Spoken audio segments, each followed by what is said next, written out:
प्यारे बच्चों, case study question number 18। School में खेलकूद क्रियाकलाप आयोजित करने के लिए एक आयताकार मैदान ABCD में चूने से परस्पर 1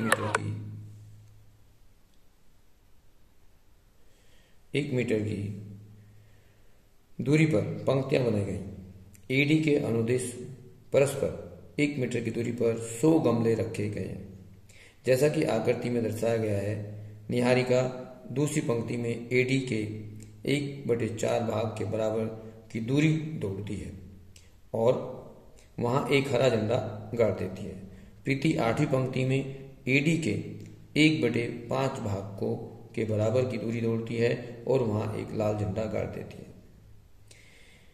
अब इसको यदि हम इंग्लिश में पढ़ेंगे तो इसमें कहा गया है कि to the conduct sports day activity in of the rectangular shaped school ground ABCD line have been drawn with the chalk powder at the distance of 1 meter from each other along AD in shown figures. Niharika runs.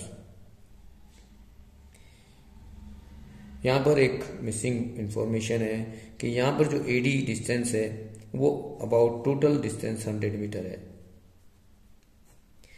Is the Niharika run 1/4 of the distance AD on the second line and post a green flag. Preet runs 1/5 distance of AC. ये AD है, AD on the 8th line and post a red flag. अब in figure के अनुसार, इस information के अनुसार आप देखेंगे कि फिगर में आपके पास जो इंफॉर्मेशन है ये आपको ध्यान से देखना है कि ये क्वेश्चन आपकी NCERT की बुक का ही है, बट इसमें कुछ क्वेश्चन बना के डाल दिए गए कि क्वेश्चन क्या हैं उनको समझाया गया। अब उसमें कहा गया उपरोक्त जानकारी के आधार पर निम्नलिखित प्रश्नों के उत्तर दीजिए।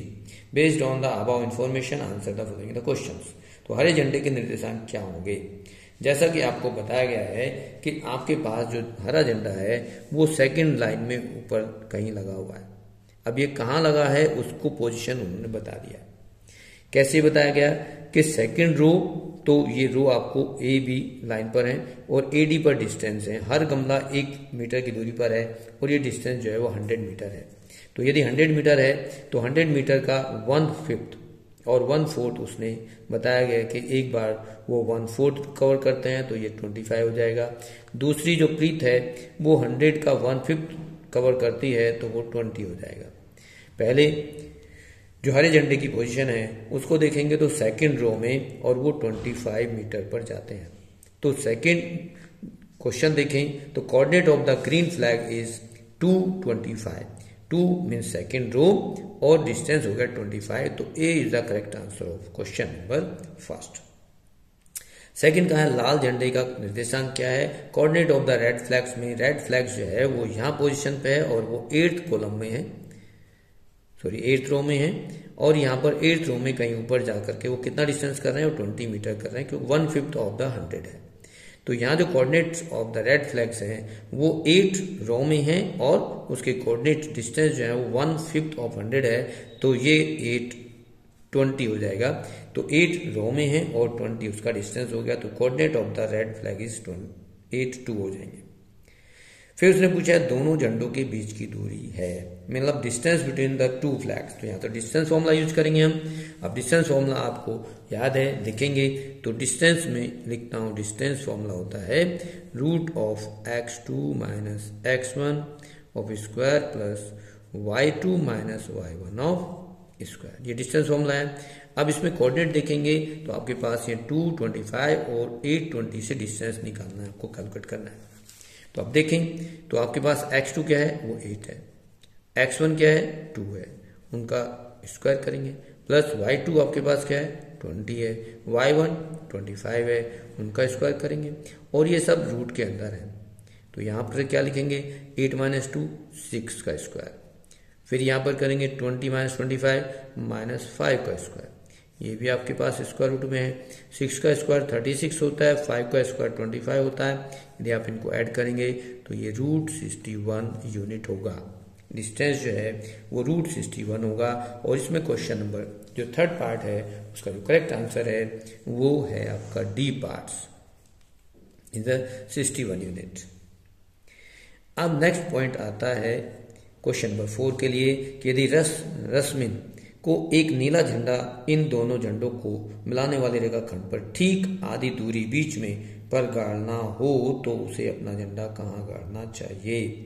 मतलब उसने कहा है कि Rashmi, if Rashmi has to post a blue flags exactly halfway between the line segment joining the two flags which should see post their flags। मतलब उनका क्वेश्चन है कि इन दोनों पोजीशन के बीच में कहीं एक लाइन यदि हम खींचते हैं, लाइन सेगमेंट बनाएं, तो इनके बीच में कहाँ वो इसका फ्लैग होगा और उसकी पोजीशन क्या होगी, उसके कोऑर्डिनेट क्या होंगे। तो कोऑर्डिनेट निकालने के लिए यहाँ पर मिड पॉइंट का फॉर्मूला हम यूज करेंगे। तो यहाँ दोनों के बीच में जो कोऑर्डिनेट होगा मिड पॉइंट होगा। अब कोऑर्डिनेट हमारे पास क्या थे, 225 और 820 थे। अब मिड पॉइंट फॉर्मूला क्या होता है, x equal to x1 plus x2 upon 2 करेंगे। तो x1 आपके पास 2 था और x2 8 था, उसको हाफ करेंगे 10/2 और ये हो गया 5।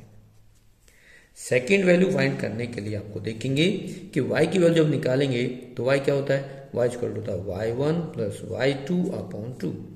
अब यहाँ y1 है आपके पास 25, y2 है आपके पास 20, दोनों को ऐड करके 2 से डिवाइड करेंगे। 45/20 को आप यदि डेसिमल में कन्वर्ट करेंगे तो 22.5 आएगा। आप चेक करें 5 और 22.5 आपके किस पार्ट्स में कोऑर्डिनेट है। तो आप देखेंगे कि यहाँ D parts is the correct answer of question number 4।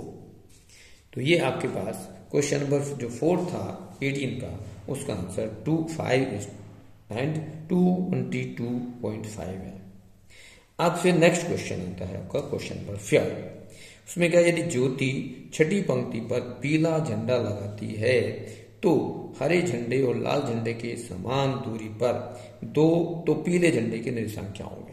और उसने क्वेश्चन दे दिया equal distance, if Jyoti post yellow flag on the 6th line which is equal distance from the green flag and the red flags then coordinate of the yellow flags are. अब इसको ध्यान से समझने की जरूरत है कि ये इक्वल डिस्टेंस वाली कंडीशन हमें लगा दी। इक्वल डिस्टेंस का मतलब है कि हमें डिस्टेंस फॉर्मूला यूज करना पड़ेगा। कहाँ कहाँ यूज करना पड़ेगा कि हो सकता है कि 6 रो में कहीं कोई पॉइंट यहां हो, लेकिन हमारे पास x की वैल्यू पता चल गई 6 है, y हमें मालूम नहीं, तो y हमें फाइंड करना पड़ेगा डिस्टेंस फॉर्मूले से। तो डिस्टेंस फॉर्मूला किस किस के बीच में लगेगा, यहां पर ग्रीन फ्लैग और फिर रेड फ्लैग के बीच में कहीं कोई इक्वल डिस्टेंस पर कोई पॉइंट है जिसको हमें इक्वेट करना है। और यहां से यदि हमें मालूम हो गया कि ये x6 है, यहाँ कोऑर्डिनेट हमारे पास 2 और 25 थे, रेड पॉइंट 8 और 20 थे, तो यहां से हम डिस्टेंस फॉर्मूला यूज करेंगे। तो डिस्टेंस फॉर्मूले में हम यदि मार्क कर लें कि ये A पॉइंट है, ये B पॉइंट है और ये C पॉइंट मार्क कर दें, तो यहां हम यूज करेंगे AC इक्वल टू BC। इसको हम यदि स्क्वायर कर दें तो AC square equal to BC square होगा। और स्क्वायर हमने क्यों किया कि स्क्वायर रूट लगाने से हम बच जाएंगे, बोथ साइड स्क्वायर किया तो स्क्वायर रूट हट जाएगा। अब आप करेंगे तो AC डिस्टेंस आपके कोऑर्डिनेट है आपके पास 6 - 2 का स्क्वायर, y - 25 का स्क्वायर इक्वल टू BC मिलेंगे तो 6 - 8 का स्क्वायर करेंगे, सेम y - 20 का स्क्वायर करेंगे। अब आप देखेंगे तो 6 - 2 का डिफरेंस 4 का स्क्वायर आपके पास 16 होगा। तो यदि यहाँ ओपन करेंगे तो आएगा y स्क्वायर प्लस 625 प्लस ये माइनस है तो -50y हो जाएगा राइट साइड में। 6 - 8 का डिफरेंस 2 और 2 का स्क्वायर 4 होगा, सेम y -20 का स्क्वायर करेंगे तो y स्क्वायर प्लस आ जाएगा 400 - 40y। अब देखेंगे कि इसमें कुछ कैंसिल हो रहा है, y स्क्वायर कैंसिल हो गया, y की टर्म्स को सेम साइड ले लेते हैं। तो y यदि हम 50y है राइट में शिफ्ट कर दें तो ये निगेटिव है और यहाँ निगेटिव है, तो इधर दूसरी साइड में जाके y 40 जो है वो पॉजिटिव हो जाएगा। यदि हम लिखेंगे तो 50y पॉजिटिव होगा, -40y होगा। अब आपके पास यहाँ ये 16 है, ये 625 है, 4 है, 400 है। यदि आप 6 में से 4 को माइनस करेंगे तो 12 आएगा, 625 में से 400 को माइनस करेंगे तो 225 आएगा। 225 और 12, यदि हम यहाँ पर 2 डिफरेंस लिख दें डायरेक्टली तो 225 प्लस 12, यहाँ पर आ जाएगा 10y और ये आ जाएगा आपके पास 237। तो y की वैल्यू यदि हम 10 से डिवाइड करेंगे तो 23.7 आएगा। तो आपका कोऑर्डिनेट ऑफ C जो आएंगे 6 रो है और पॉइंट y की जो वैल्यू है वो 23.7 है। इस तरह से आपके पास कोऑर्डिनेट ऑफ इक्विडिस्टेंस पॉइंट, यदि कहा जाए रश्मि के कोऑर्डिनेट क्या हैं, तो वो आपके पास करेक्ट आंसर होगा इसमें 6 एंड 23.7, मतलब a part is the correct answer of question number 5। इस तरह से आपके क्वेश्चन नंबर जो 18 है उसके पांचों क्वेश्चन पार्ट्स हमने कर दिए हैं। इस तरह से आप भी करेंगे।